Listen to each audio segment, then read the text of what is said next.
The air was crisp and dry when Nadine Keisha Axel stepped onto the university campus in the U.S. for the first time. It was nothing like Seychelles. No soft ocean breeze, no scent of salt in the air. Instead, it was all towering buildings, unfamiliar faces, and a quiet chill that slipped beneath her skin. But Nadine held her chin high. She had come too far to shrink. She was one of the few Black international students on campus, and she felt the weight of it daily. The curious stares, the too loud questions, the subtle underestimations. Still, she walked through each day like a storm held in a smile. She was here to build something that couldn't be erased. And then she met him. It was in the library. She was flipping through a book on post-colonial trade economies. He was at the next table, flipping through something written entirely in Korean. His presence was quiet, but magnetic. He looked up once, dark eyes brushing hers. Their gazes locked, but only for a second. "That book's outdated," he said suddenly, nodding toward hers. Nadine blinked. "Excuse me?" He hesitated, then added, "The theories. They've been challenged by recent studies, especially in cross-cultural contexts." A pause. She raised a brow. "And you just happened to read them?" He gave a small shrug, eyes returning to his book. "I read a lot." That was the first time she heard his voice. It wasn't loud or flirtatious. It was like everything else about him, subtle, intentional, and unexpectedly honest. Later, she learned his name, Kang Ju-won, an exchange student from Seoul. Brilliant, reserved, cautious with people, but fiercely loyal to the ones he let in. She didn't know it then, but that moment was the first thread in a story that would unravel them both. They weren't supposed to fall in love. He came from a family of expectation and legacy. She came from an island nation half a world away, shaped by resilience and revolution. They were different in every way. And yet, when Ju-won looked at Nadine, it was like something softened in him, like he was seeing color for the first time. She saw it happen slowly, his glances lasting longer, his footsteps slowing when they passed by each other. He started saving her a seat in class, waiting for her outside the library. Their study sessions turned into long walks. One night, when the rain was soft and the world felt far away, they kissed beneath the flickering light of a campus lamp. It was beautiful and terrifying. She would sometimes pause, lying in his arms at night, eyes scanning the ceiling. "Do you think they'll ever accept it?" she asked. "My family?" She nodded. Ju-won went silent. His hand found hers, fingers threading between her own. "I don't know," he said, "but I'm willing to find out." And that should have been enough. But the weight of the world was heavy, and love alone didn't always make people strong enough to carry it. Still, their moments were luminous. Stolen laughter at cafes, cooking meals together in her tiny apartment, falling asleep to the sound of their mixed accents sharing dreams. They made promises, whispers of forever. But forever came too fast. He didn't tell her he was leaving. One morning, he simply didn't show up. No texts, no calls, no goodbyes. For days, Nadine spiraled. She searched campus, asked his friends, checked airports. The only answer she got was silence. She cried for 3 nights straight, clinging to her phone, hoping for a call, hoping it was all a mistake. But deep down, she believed what she feared most. He gave up. Maybe his family found out. Maybe it was too hard. Maybe she was the mistake. But what Nadine didn't know, what tore Ju-won apart, was that he had left for her. 3 days before he disappeared, Ju-won received a call from his father. "We know about her," his father said in a tone cold enough to pierce bone. "End it, or come home and explain yourself in person." There was no room for negotiation. Ju-won wanted to tell Nadine. He almost did. He sat in her apartment that night, watching her laugh at something dumb he'd said. Her head rested on his chest. She was safe. She was warm. He couldn't destroy that. Not yet. He whispered instead, "You trust me, right?" Nadine blinked up at him. "Of course I do." He kissed her forehead and held her tighter. That was the last night he spent with her. The moment he landed in Seoul, everything collapsed. His phone was confiscated. His credit cards were frozen. His independence, gone. "You don't get to call her," his father had snapped. "We'll not have some foreign girl destroying your future. If you want to talk to us." He was trapped. They locked him inside their house like a criminal, cutting off his connections to the world. Even when he managed to sneak access to an old laptop, he found her number blocked from international calls. Her emails bounced back. Her socials were gone. Still, he fought. Day after day, he argued until his voice gave out. He sat in front of his father's study like a child begging to be heard. "I love her," he said once, barely able to stand. "I'm not giving her up." His father had stared at him for a long moment, then said quietly, "Then be prepared to lose everything else." And Ju-won was ready to. For her, he was ready to lose it all. But by the time his family relented, grudgingly agreeing to meet her, he had already booked the flight back. When he arrived in the US, breath held, heart in pieces, she was gone. Her apartment was empty. Her name erased from the records. No forwarding address. Just a letter, left with the front desk, addressed in her beautiful handwriting. He unfolded it, his hands shaking. "Ju-won, I waited. I hoped. I believed in you. But I won't be the reason your family turns against you. I love you enough to let go." Nadine. He stood there, frozen. For the first time in years, Kang Ju-won cried. Not the silent tears of a man trying to hold it together. He broke.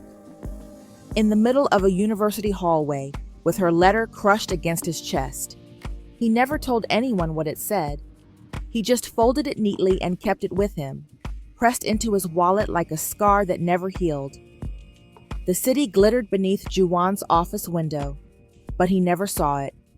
From the outside, Kang Ju-won had everything. CEO of a growing tech empire, power, prestige, money. His suits were sharp, his steps confident. Women smiled at him like he was a prize. But behind closed doors, he was cold, empty. His nights were long. His heart was still somewhere in the past. There were no framed photos in his apartment, no lingering warmth in the way he moved. Every part of his life was manicured to avoid pain. And no matter how much he tried to forget, he couldn't. Nadine's name still echoed in the quiet. It had been 7 years. 7 years since he stood in a campus hallway holding her letter. 7 years of pretending he hadn't lost the only person he had ever loved. Sometimes, late at night, he pulled the letter out, just to read her handwriting, just to remember. "I love you enough to let go." Those words haunted him. His father's voice snapped through the silence one morning during a family meeting. "You're nearly 32, Ju-won. The company needs stability. A family man. I won't have rumors about your loneliness circulating in business circles any longer." Ju-won remained still. He'd learned by now that silence was its own form of resistance. His father slammed a folder onto the table. Inside, a woman's profile, rich, educated, from a respected family. "You will marry Seo-ah," his father said, "or I'll remove your name from the succession list. Everything you've built, gone." Ju-won stared at the paper for a long moment. He already knew his father's threats weren't empty. They never had been. And so, he nodded. Not because he wanted to, but because it was easier than fighting for something already lost. The sun over Santorini was blinding, the water below as blue as memory. Nadine sat at a quiet cafe perched above the sea, stirring iced coffee as the breeze tangled in her hair. Her smile didn't quite reach her eyes. She still thought about him. No matter how hard she tried to move on, Ju-won's shadow lingered. In songs, in dreams, in the silence between conversations. She wondered if he ever thought about her, if he ever regretted leaving. But she'd convinced herself long ago that it didn't matter. They were from different worlds, and love was never enough to bridge that kind of distance. That's when Do-yoon entered her life, loud, playful, and brimming with an energy Nadine hadn't seen in years. They met at a bookstore tucked into a cliffside alley. She was looking for something to read. He was arguing with a local over Greek poetry. "You're wrong," Nadine said, interrupting their debate without thinking. Do-yoon turned, brow raised. "Oh? And who are you? Literary goddess of the Aegean?" She smirked. "Someone who actually read the book." He laughed, and from that moment on, he wouldn't leave her alone. They drank wine on rooftops, danced barefoot in the streets. He made her laugh when she didn't want to. He told her she was the most unforgettable person he'd ever met. At first, she thought he was just being charming, but something about him was real. Bold, yes, but honest. She never expected to tell him about Ju-won. It slipped out one night under a sky full of stars. "There was someone once," she whispered, "a long time ago, Korean. We loved each other, but his family didn't want me." Do-yoon went quiet. "What happened?" he asked. Nadine shrugged, eyes distant. "He left. I left. That's the end of the story." But he saw through her. The way her voice cracked, the way she kept looking at the sea like it held her answers. Do-yoon said nothing, but something shifted in him. He never told her his last name. He didn't want her to know. Not yet. He wanted her to fall for him, not the memory of someone else. But the more time he spent with her, the deeper he sank. She wasn't just beautiful. She was powerful, introspective, brave. She challenged his ego and called out his bullshit. She made him feel seen. And somewhere in that haze of sunsets and wine, he made a choice.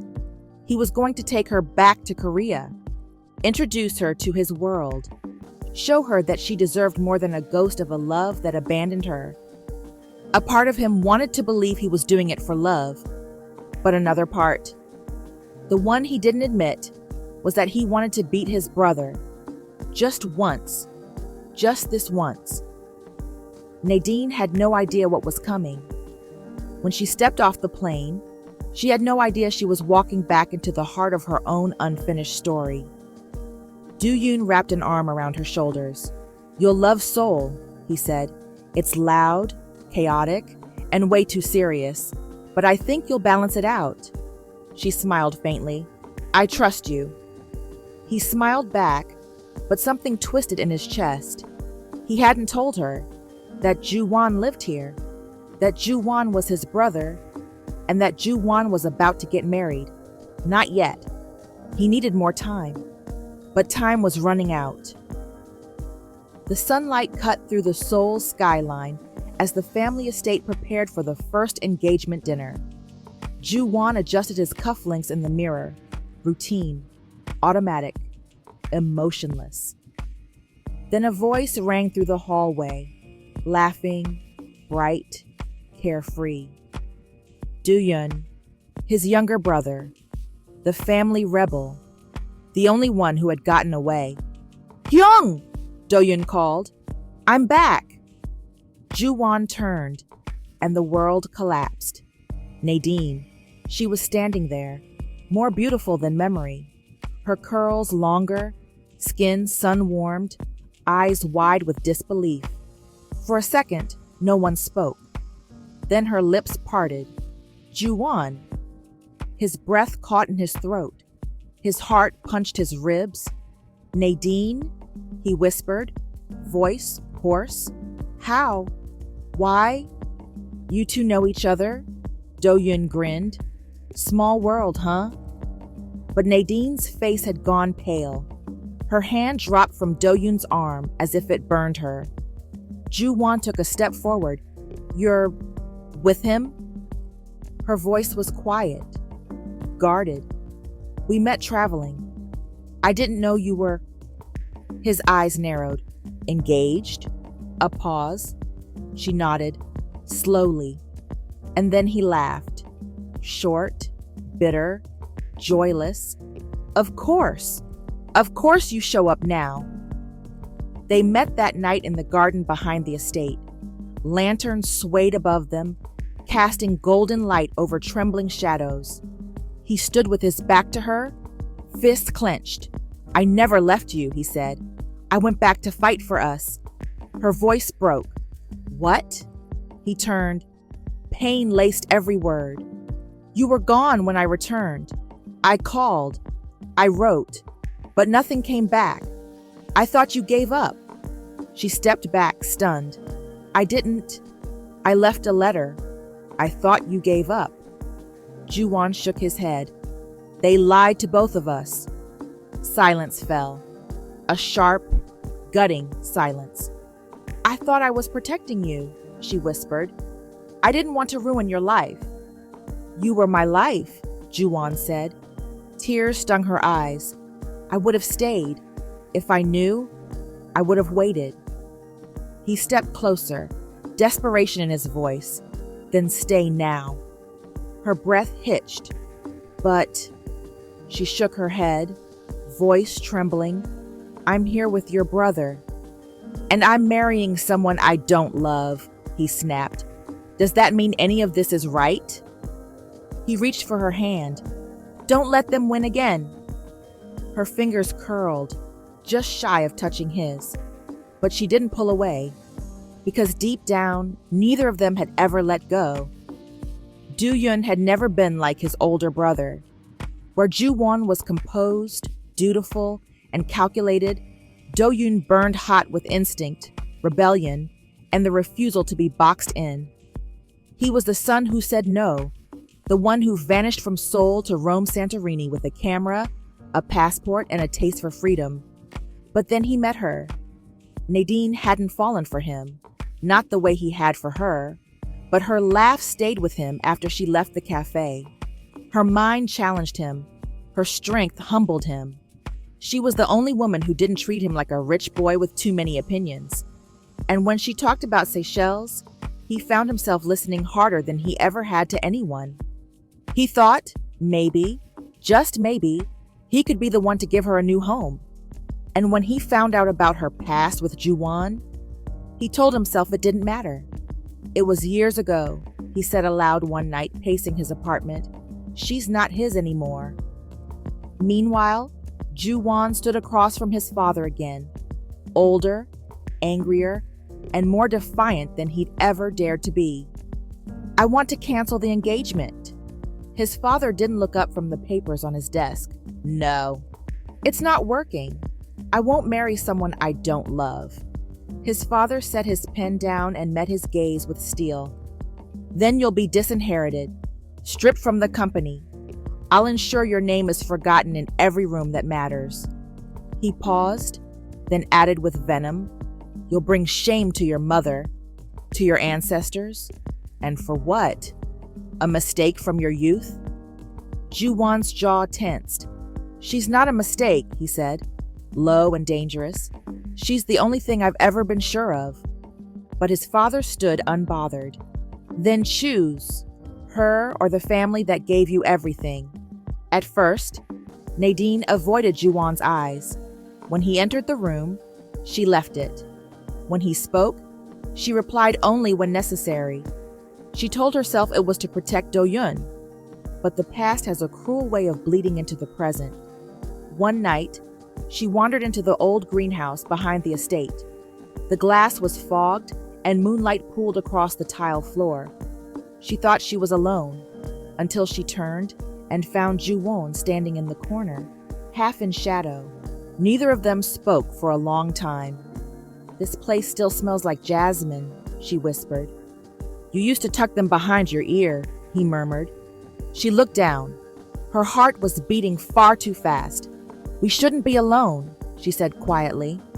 We've always been alone, Nadine, even when we were surrounded. He took a step forward. She didn't move. You're with Do-yun now, he said, but tell me the truth. Do you love him? She couldn't lie. Not here. Not with him. He's been kind to me, she said. That's not what I asked. She turned to go, but he caught her wrist. Not rough, just firm. I still love you, he said. Every damn day. Every moment I closed my eyes, I saw you. Nadine closed hers. Ju-won. He leaned in, forehead resting against hers. Just say it. Say you don't feel anything, and I'll let go. Silence, but she couldn't say it. And that's when the kiss happened. Unforgivable, undeniable, and so familiar it hurt. Her lips met his like they had been starving. Years collapsed in a breath. The world spun. And then she pulled back. This was a mistake, she whispered, shaking. No, Ju-won said. It was real, and it still is. But they weren't alone. Do-yun stood in the doorway, his expression shattered. You lied to me, he said. His voice wasn't loud. It didn't need to be. Do-yun, Nadine began, stepping toward him. Was I just a distraction? He asked. Something to keep you warm while you waited for him? No, she cried. I didn't plan this. I didn't know. But he looked past her, straight at his brother. You knew, Do-yun growled. You knew she was with me, and you did it anyway. Ju-won's expression was unreadable. She was never yours, Do-yun. The punch came fast. Ju-won stumbled back, lips split. Blood dripped down his chin. You left her once, Do-yun spat. Now you want to rip her apart again? What the hell gives you the right? Because I never stopped loving her, Ju-won roared. And I never will. Nadine stood between them, trembling. Stop it, she cried. You're brothers. Neither looked at her. The silence was raw. And then Do-yun turned and walked away. She was never yours, he repeated, laughing bitterly. We'll see. It felt like the world was tilting. She couldn't breathe. Do-yun had brought her here. Do-yun, whose last name was Kang. Do-yun, who had never once mentioned having a brother. Do-yun, who knew. He knew. He knew all along. Her vision blurred with tears. She stumbled out of there, heart thudding in her chest like a war drum. When she got back, Do-yun sat on the couch, legs sprawled, head leaned back. The TV was on, but the volume was low, barely above a whisper. A cooking show played. Something ordinary, meaningless. He didn't look at her right away, but he felt her there. She stood in the doorway, silent. The light from the hallway outlined her form in a soft, sad glow. Her arms were crossed tight over her chest, not in defiance, but defense. She looked shaken. That's what scared him most. You kissed him, he said quietly, without turning around. Nadine's lips parted, but no words came. He finally looked at her. Her eyes were red-rimmed, her expression unreadable, but her soul was screaming. You don't have to explain, he muttered, forcing a bitter laugh. I'm not stupid. Then why didn't you tell me, she whispered. That caught him off guard. You brought me here, Do-yun, to this city, to your home. You let me walk right into it, and never warned me he was here. He rubbed his hands over his face, standing slowly. Because I didn't want to lose you, he said. His voice cracked on the last word. Nadine stared at him. Something fragile and unbearable swelled in her chest. You never had me, she said softly. That landed like a slap. He stepped back slightly, jaw tense. You think I didn't know, she continued, tears welling in her eyes. You think I didn't feel it every time I smiled and it didn't reach my heart? Every time I looked at you and wanted to mean it? I tried, Do-yoon, I really did. He was silent, listening, breaking. But then I saw him again, she whispered, her voice trembling now. And something inside me cracked. I thought I moved on. I really believed it. But just looking at him, he didn't even say anything, and I couldn't breathe. She wiped her eyes quickly, angrily, like she hated herself for crying. I didn't want this, she said. I didn't ask to still love him, but I do. Do-yoon's fists clenched at his sides. What am I supposed to do with that, Nadine? Huh? Just stand here and say, okay, thanks for the honesty. You were in my arms, you came here with me, and now you're telling me. I'm telling you the truth, she cut in, because you deserve that, because I can't lie anymore. Not to you, not to myself. He laughed, bitter and hollow. You were never mine, he said. Not really. I was just the afterthought, the vacation, the guy who made you forget him for 5 minutes. That's not fair, Nadine snapped, voice breaking. You helped me heal. You made me laugh again. You were good to me. But Ju-won, she trailed off, breath hitching. He's still in my bloodstream. Silence. Do-yoon turned away, stared at the wall like it could hold him together.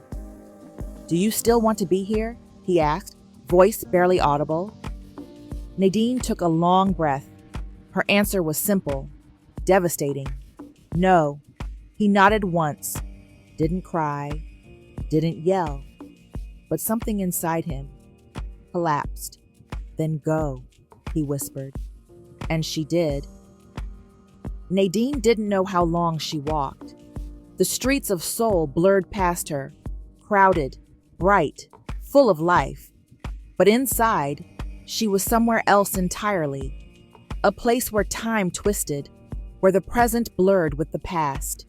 She found herself in a small, empty park, just off a side street, tucked away like a secret. The trees had begun to bloom, tiny buds of green clinging to the branches like hope.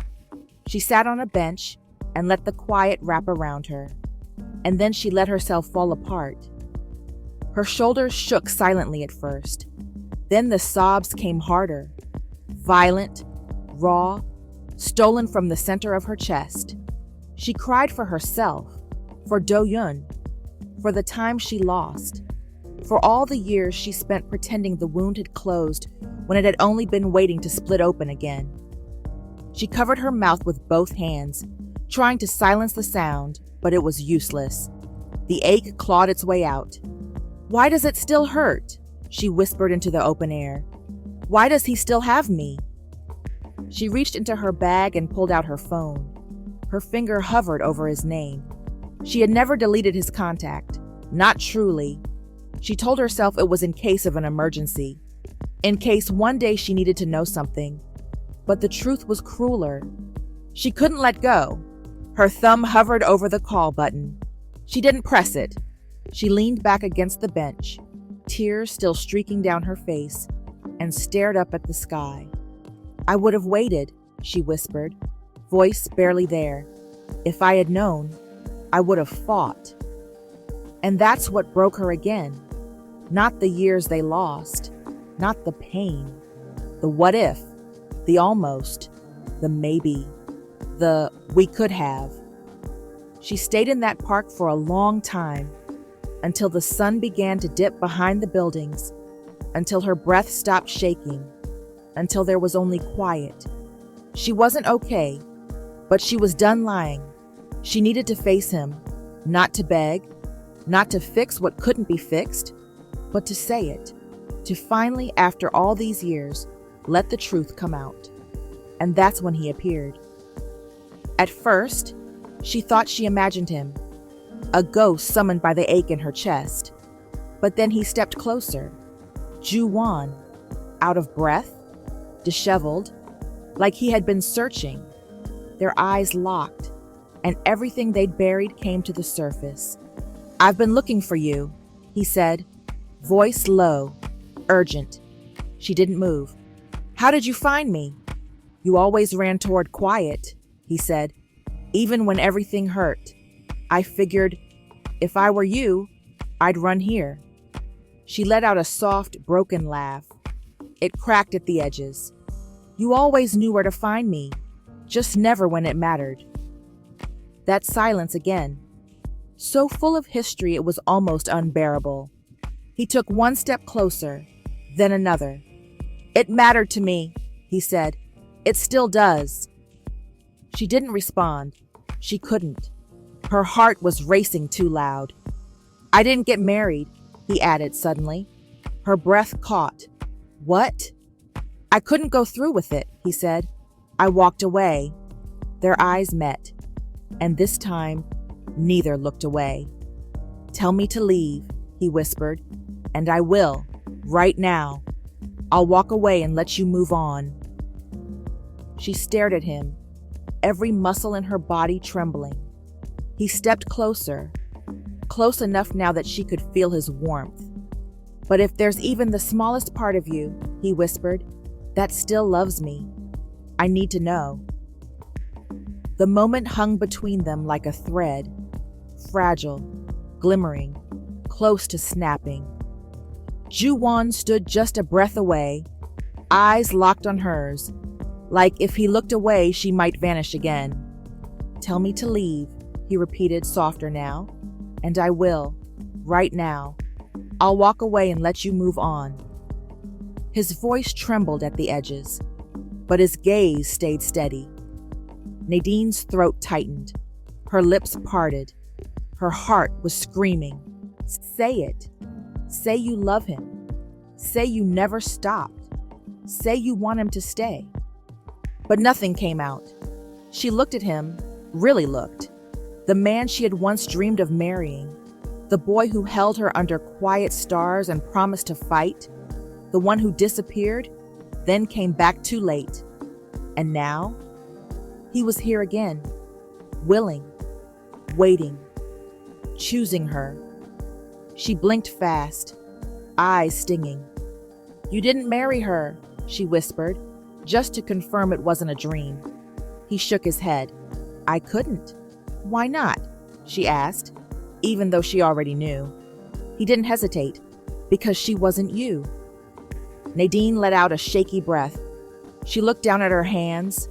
Her fingers were trembling. She wanted to step into his arms, wanted to bury her face in his chest and say everything she'd kept buried for 7 long years. But the pain was still there. So was the memory of being left behind. "I don't know how to do this," she whispered. "Then don't," he replied. "Just don't leave." She shook her head. "It's not that simple." "It could be," he said, "if you let it." "No," she breathed. "It was simple once, and it still broke me." The silence between them swelled again. He reached for her hand, slowly, giving her time to pull away. She didn't.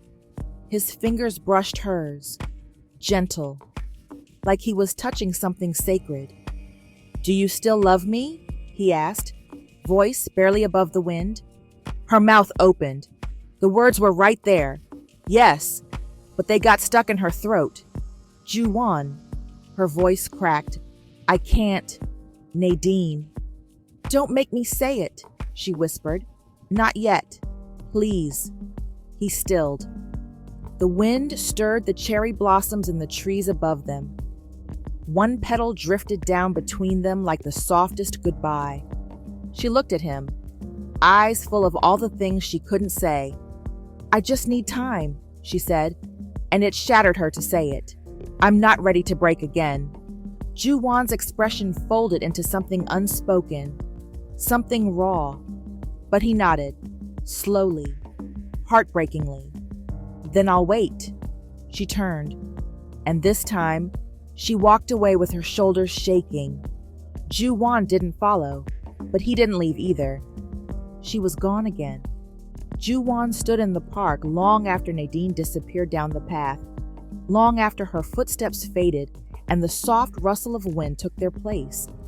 His hand was still hanging in the air, fingers slightly curled, as if she might come back and place hers there. But she didn't.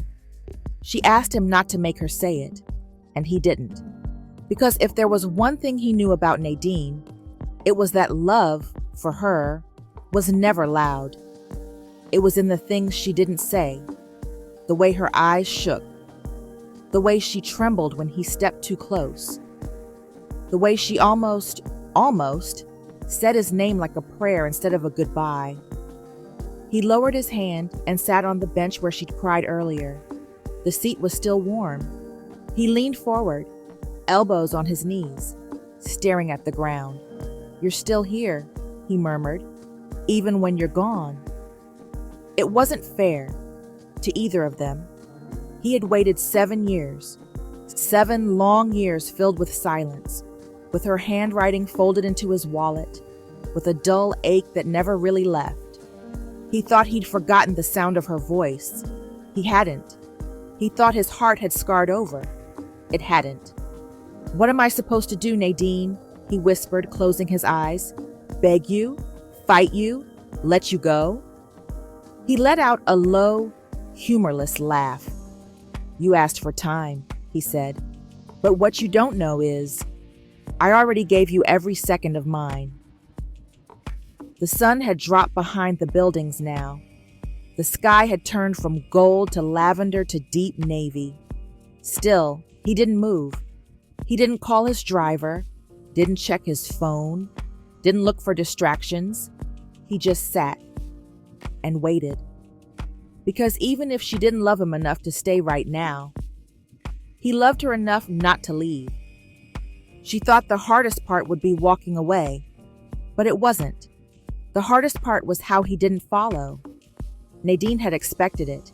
His voice behind her, calling her name, a hand on her arm, a last plea, something, anything, some kind of pressure that would justify the storm inside her.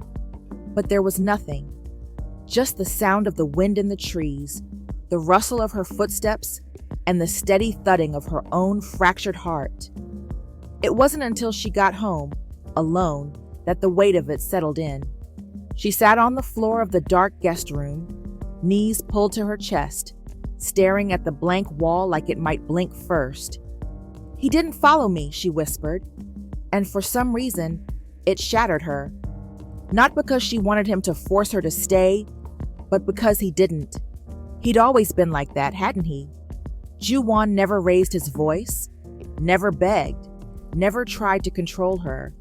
He didn't love loudly, but he loved deeply, in stillness, in presence, in the kind of patience that made you feel like your soul was seen, and not just held, but understood. And for the first time in years, Nadine saw her own fear clearly. She had mistaken gentleness for weakness, mistaken stillness for indifference, mistaken his silence for surrender. But the truth? "He waited," she said aloud, "to no one. He waited for me, and I left." The tears came before she even finished. She curled around a pillow like it was a piece of him, and for a long, long time, she cried. Not because she was broken, but because someone had loved her like that, without trying to own her, without forcing her to be anything. Just loved her, fully, freely, faithfully. And she walked away. She whispered into the silence, her voice a cracked whisper, "I don't want him to wait forever." The world had gone quiet. Nadine stood in the bathroom, staring at her reflection like she was seeing herself for the first time. Her face was blotchy, eyes red, hair slightly disheveled from crying. But beneath all that, she saw something steadier. She wasn't the same girl who wrote that letter years ago. She wasn't the one who walked away because she thought love meant stepping aside. She was tired of letting fear decide what she deserved. Her hands moved slowly as she washed her face, wiped her eyes, She changed into something simple, something that felt like her. No makeup, no armor, just truth. In the mirror, her reflection didn't flinch. She ran her fingers through her hair and took a breath so deep it shook her ribs. Then she whispered the word she'd been afraid to say for years. I love you. Said it alone. Said it first. And for the first time, it didn't hurt. It felt like coming home. She left the apartment with steady steps. No more running, no more waiting, just choosing. As she walked through the quiet streets of Seoul, her heart didn't race from panic but purpose. She didn't know what she'd say when she saw him.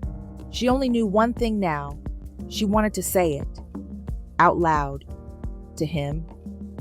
It had been 2 days. 2 full days since she walked away, and he didn't follow. 2 days of wondering if he'd ever see her again.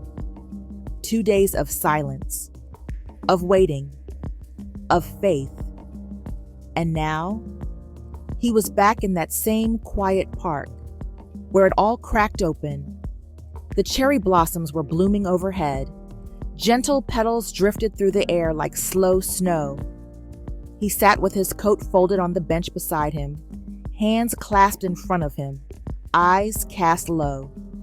His expression was unreadable, but something inside him was waiting. And then he felt it, a shift in the air. His head lifted, and there she was, Nadine.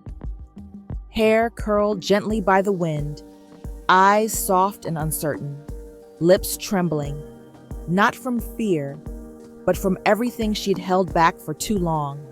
She didn't speak, not yet. She just stood there for a moment, looking at him like he might vanish. He stood slowly. His heart was pounding, but his expression didn't change. He didn't smile. He didn't move. He just looked at her, like he was afraid even blinking might break the spell. Then she walked toward him, each step slow, intentional. Her voice came soft but steady. I thought I came here to escape you. He didn't respond. But really, I came here to find you. He swallowed hard, eyes burning. Nadine, I'm not done, she said gently. He stopped. She stepped even closer, close enough that she could hear his breath shift. When I saw you at your family estate, something in me cracked, and I hated it. I hated that I still felt everything, that no matter how far I ran, you were still in me. I thought you abandoned me. I didn't know you were trying to save us. His breath hitched, his shoulders dropped. She looked down for a second, trying to steady her voice. I should have waited. I should have fought, but I didn't believe I was worth fighting for. You were, he said immediately. You are. I know that now. She finally looked at him, fully, completely, with nothing left to hide. I love you, Juwon. The air stilled. He blinked once, like he didn't believe what he just heard. Say it again, he whispered. Her lips curled just a little. I love you. I never stopped. Even when I left. Even when I tried to move on. You were still there. Always. He took one step forward, and then another. Are you sure? He asked, voice cracking. Because if I touch you, Nadine, I'm not letting go this time. Then touch me. And that was all it took. He reached out, hands framing her face like she was something breakable, sacred, real. And then he kissed her. Not like it was the first time, like it was the last time he ever wanted to not kiss her. He held her like he'd been waiting forever, because he had. When they finally pulled apart, foreheads touching, she whispered, I'm not going anywhere this time. He exhaled, a smile curling against her cheek. Good, because I've already wasted too many lifetimes waiting for you. It didn't take long. News travels fast in their world, especially when emotions are high and silence has finally been broken. Do-yun showed up at Ju-won's office without calling, stormed past the receptionist, ignored security. He knew exactly where to find him. Ju-won looked up when the door slammed open. There was no surprise in his face, just sadness. Do-yun didn't wait. "You took her," he said, voice low and dangerous. Ju-won stood slowly, calm as ever. "I didn't take anyone." "Don't play that game with me, Hyung," Do-yun snapped. "You always do this.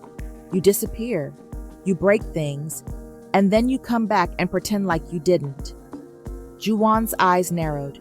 "You brought her here," he said quietly, "knowing everything, knowing who she was, and you didn't tell her."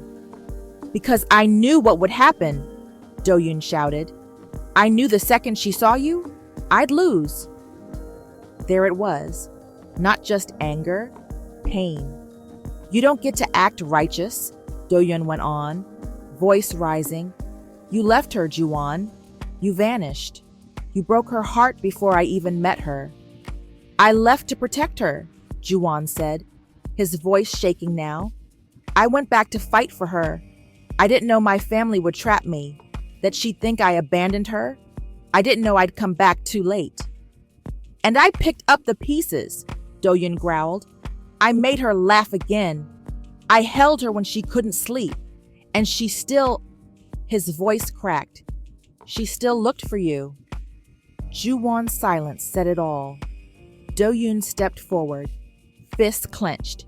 His voice dropped to a whisper, heavy with rage and grief. "Do you know what it's like, living in your shadow? Being the second son, the unremarkable one, the spare?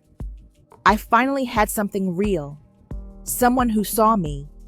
And you just had to be her first." "I didn't want this to be a competition," Ju-won said quietly.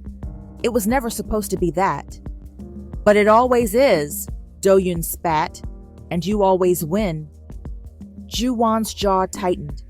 He looked at his brother, not with pity, but with something deeper, something aching. "I didn't win," he said. "I lost her. For years. I lived without her, thinking she hated me. I buried myself in work, in silence, in nothing." Do-yun turned away, running a hand through his hair. "She loves you," he muttered. "She always did." "Yes," Ju-won said, "but I didn't ask for it. I never asked to be chosen over you." Do-yun's shoulders tensed, and yet here we are. The silence stretched between them, heavy, searing. Then Ju-won stepped closer. "You hurt her," he said, voice low. "You brought her back into my life without giving her the truth. You used her to fight me. That's not love, Do-yun." "And what you have is," Do-yun shot back, "you waited around wallowing in guilt, and you think that makes you worthy of her?" Ju-won's eyes burned, but his voice was steady. "What makes me worthy is that I love her enough to let her choose." And she did. Do-yun froze, and that was the real wound. Not that Ju-won had won, but that Nadine chose him freely. There was nothing left to say. Do-yun looked at his brother for a long moment, eyes full of 1,000 things he'd never say. Then he turned and walked to the door.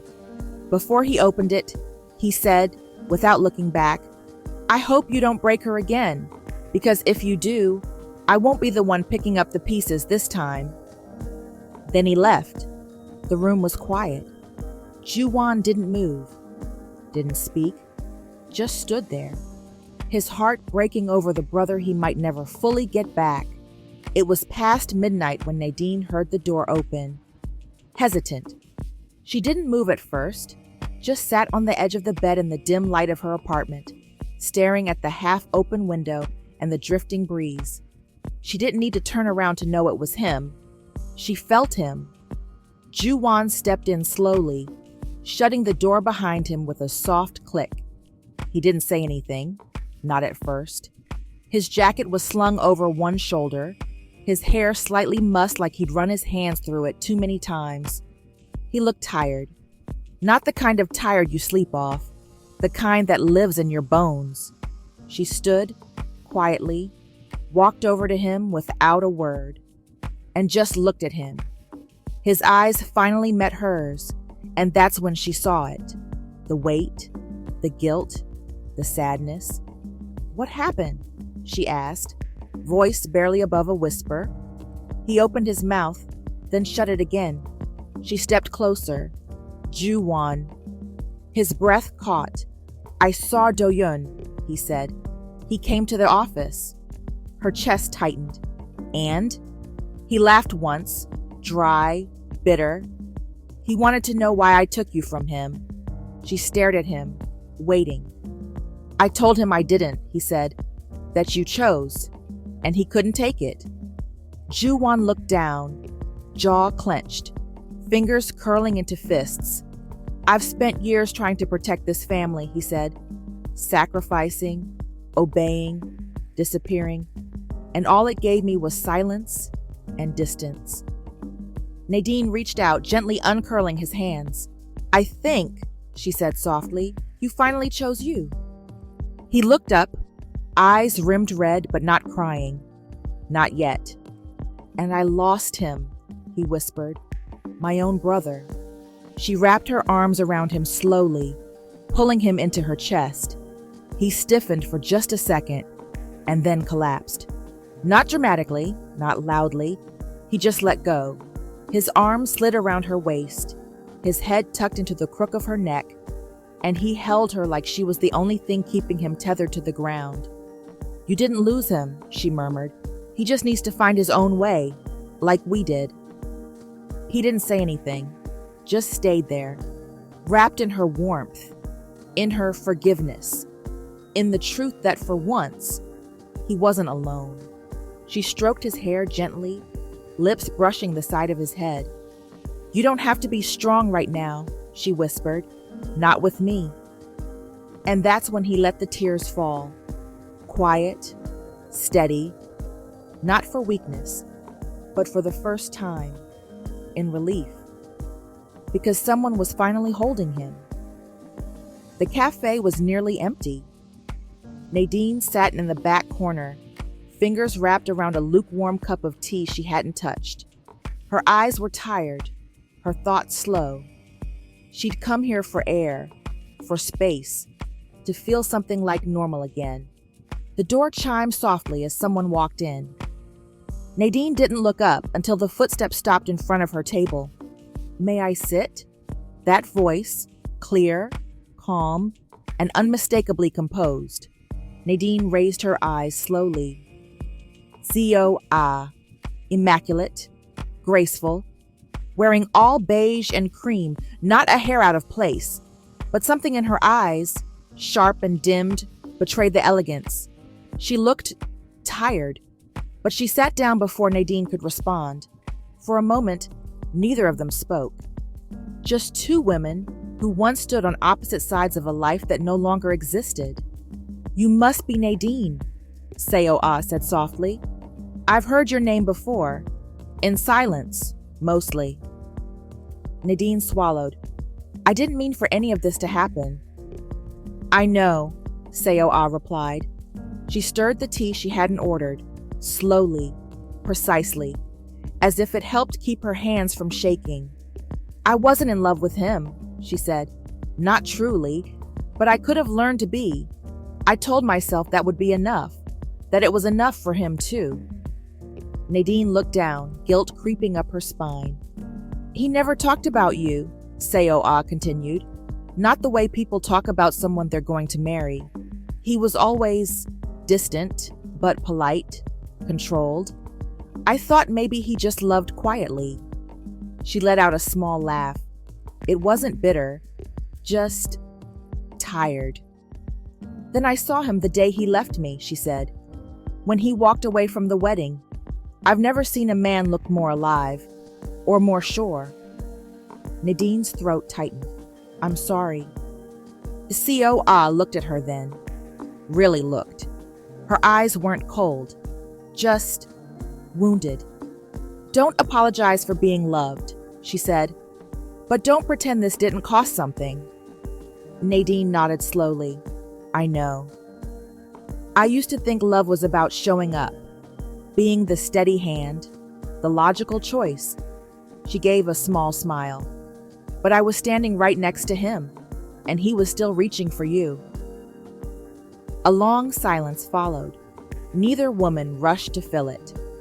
Finally, Seo-ah reached into her purse and placed a small velvet box on the table.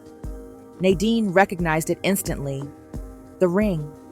"Tell him he doesn't owe me anything," Seo-ah said, standing. "I don't want him to look back on this with guilt." "I don't think he will," Nadine said gently, "but I think he'll always remember." Seo-ah nodded. "So will I." She turned to leave, then paused at the door.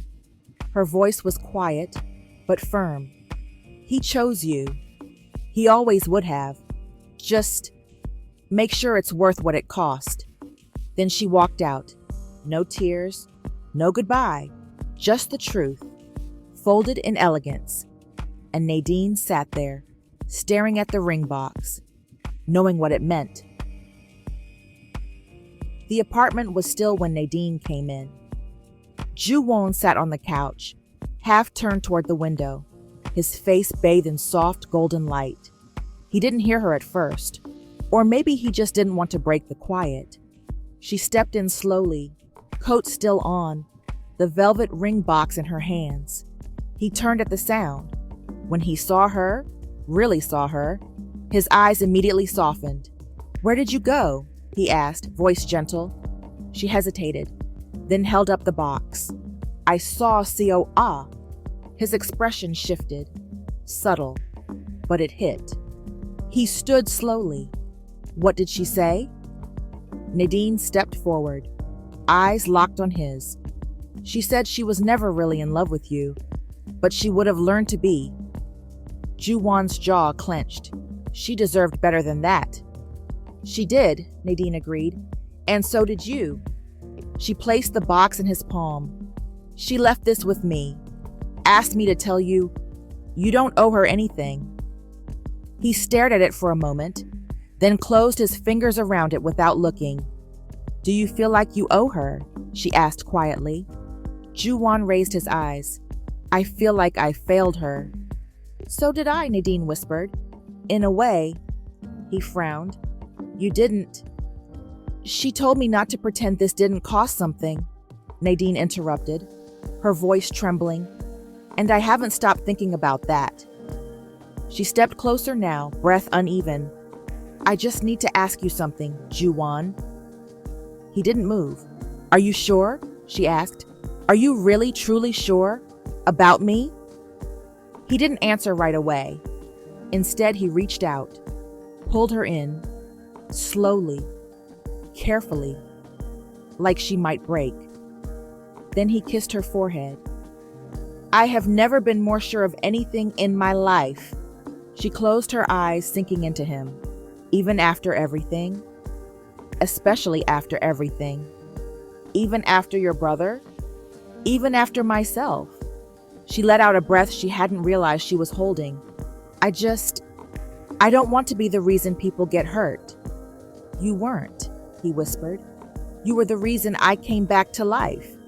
She looked up at him. He leaned down, and when he kissed her, this time, it wasn't desperate or hungry. It was certain. It was home. The silence from Ju-won's father stretched for days after he walked away from the wedding. No phone calls, no angry visits, just quiet disapproval so sharp it could have cut glass. But Ju-won didn't beg. He didn't kneel. He lived. He showed up to work every day with Nadine in his arms. He stopped pretending, stopped apologizing, and slowly, the world adjusted. His father finally invited him to dinner, alone. They sat across from each other, a chasm of expectation between them. "She's not Korean," his father said plainly. "No," Ju-won replied. "She's better. She's her." Silence. "Do you love her?" Yes. Enough to give up everything? Yes. That was the moment the fight ended. With a blessing. With a nod. A quiet, reluctant nod. Ju-won didn't need his father's approval anymore, but he got it anyway. It wasn't extravagant. It was on the beach in Seychelles. Nadine stood barefoot in the sand, staring at the waves crashing against the shore of the place she once called home. Ju-won stood behind her, heartbeat steady. "Do you remember what I told you the night I left?" he asked. She turned to face him. "You didn't tell me anything." He nodded. "Exactly." He dropped to one knee. "So let me say it now." Nadine gasped, her hands flying to her mouth. Her eyes were already full. "I love you. I've always loved you. Even when I didn't have the words. Even when I was too scared to fight. But I'm not scared anymore." He pulled out a ring, simple, elegant, with a tiny sapphire set beside the diamond. "Will you marry me, Nadine Keisha Axel?" She didn't answer right away. She dropped to her knees in front of him. Tears spilled down her cheeks. "I waited so long to hear you say that." She kissed him, and then whispered against his lips, "Yes." The waves whispered as if they too had been waiting for this day. The beach was quiet. His father and brother were present, and with close friends, a handful of chairs, and a soft breeze that danced through the palms. The sand was warm beneath their feet, the sky overhead a canvas of golden pink light. Ju-won stood at the front. No suit jacket, no tie, just a white shirt, sleeves rolled, heart wide open. His eyes never left the path she'd walked down, because he already felt her coming. And then, there she was. Nadine.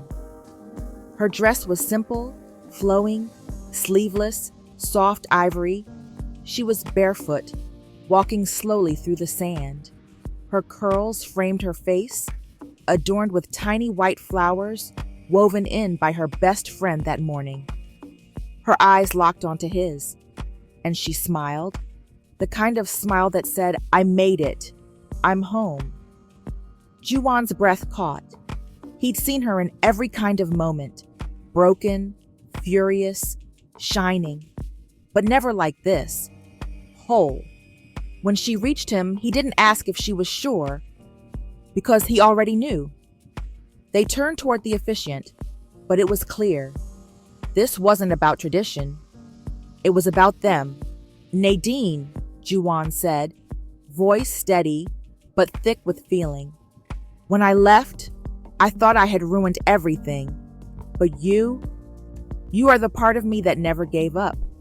You taught me that love doesn't disappear. It waits. And now, I vow to never leave again, to stay through the quiet days, the loud storms, and every moment in between." Nadine wiped her cheeks, eyes never leaving his. Then she spoke.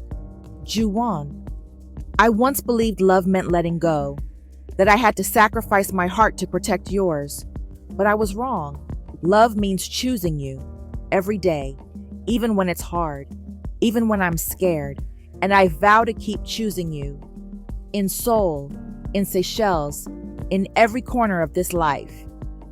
A long silence passed, not because no one had anything to say, but because the words had landed, and they meant everything. "You may kiss." He didn't wait. He pulled her close, hands gentle on her waist, and kissed her like he had waited his entire life for this moment. Because he had. And when they broke apart, their foreheads pressed together, breathing the same soft breath of finally. The waves clapped against the shore, and their families and friends did too. But Nadine didn't hear the applause. And Ju-won didn't either. They only heard each other. Later that night, they danced barefoot under string lights, laughed over coconut cake, shared soft looks and quiet touches. At one point, Nadine leaned into Ju-won's ear and whispered, "Do you think we'll get tired of saying I love you?" He smiled, kissed her shoulder. Never, he said. They tried Seoul, they tried Seychelles, but in the end, they chose both. Ju-won split his time between his work in Korea and a growing investment in sustainable development projects in Seychelles. Nadine opened a cultural center in her hometown, blending African and Asian history through storytelling, art, and language exchange. They flew often, lived lightly, loved deeply. Every time they returned to either place, they came back stronger, more whole. Together. One morning, years later, Nadine sat on the porch of their island home, journal in hand, the sea whispering nearby. Ju-won stepped outside, sleepy, barefoot, 2 mugs in hand. He handed her one, kissed her forehead. "Still writing about us?" he teased. She smiled. "Still loving you," she said. Nothing was easy, but it was worth it, because this love stayed.